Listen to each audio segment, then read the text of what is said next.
Ken Livingstone did good in many, many ways, and I think his resignation has exposed the trial by media that he was targeted with, and I wish him well for the future.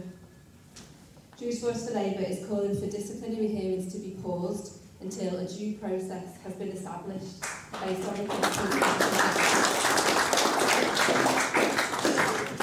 It's what I call due process.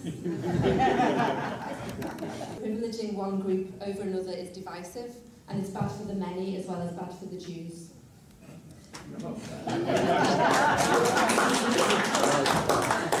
Seriously, one of the things that does worry me is the privileging of racism against Jews over and above as more worthy of resources than other forms of racism.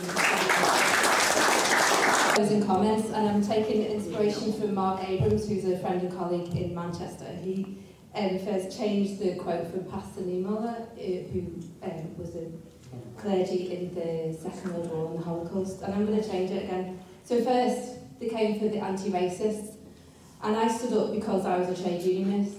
Then they came for the anti-Zionists, and I stood up because I was not a target, I stood up in solidarity. And then they came for the socialists, but they couldn't get us because we were too busy having a party, the Labour Party. Councillor on Rosendale Council have been suspended by the Labour Party on pathetic accusation of antisemitism, basically just based on taking extracts of things are said and twisting the meaning. I've already had one interview by the Labour Party, and surprised they produced some more evidence. So obviously they're trolling my Facebook page. Nonetheless, I'm not going to be silenced. It's not going to be the Labour Party to be cowed into silence. Because what we want to do is not just win an election. We are in the process of changing the course of history. Changing the balance of power in this country forever. That's what is at stake.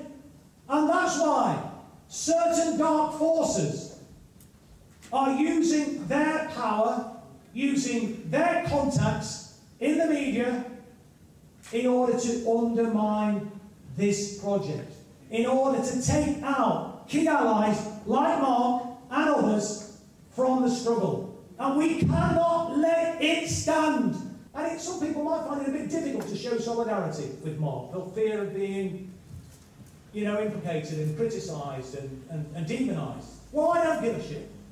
Good God, it's like 1984 and the Ministry of Truth and the stars of the It's good to see that Jenny Formby I've got the utmost confidence in. She's a great trade unionist, a great supporter of Jeremy Corbyn, and she will be, I think, a wonderful and has already proven to be a great, I think, General Secretary of the party. So I know many people in the Jewish community have said to me, and it's been actually put at my door as if I've actually coined the phrase, and I haven't. It was people in the Jewish community who said to me that anti-Semitism was being weaponised, and I think some people have weaponised it. I agree with that, and that's pretty clear, I think, when you look at some of the comments. We are unstoppable. We are the resistance. But we're fighting not for me, we're fighting for you and your right to free speech, as you heard from Iqbal. Your right to stand up to forces that oppress the Palestinians. I'd like to thank Chris Williamson for being probably the most sterling, stalwart, socialist MP I've come across in more than 30 years. And to his credit, Jeremy came back and said, "You're right, we need to do better. We need to get our house in order." But where was that reported?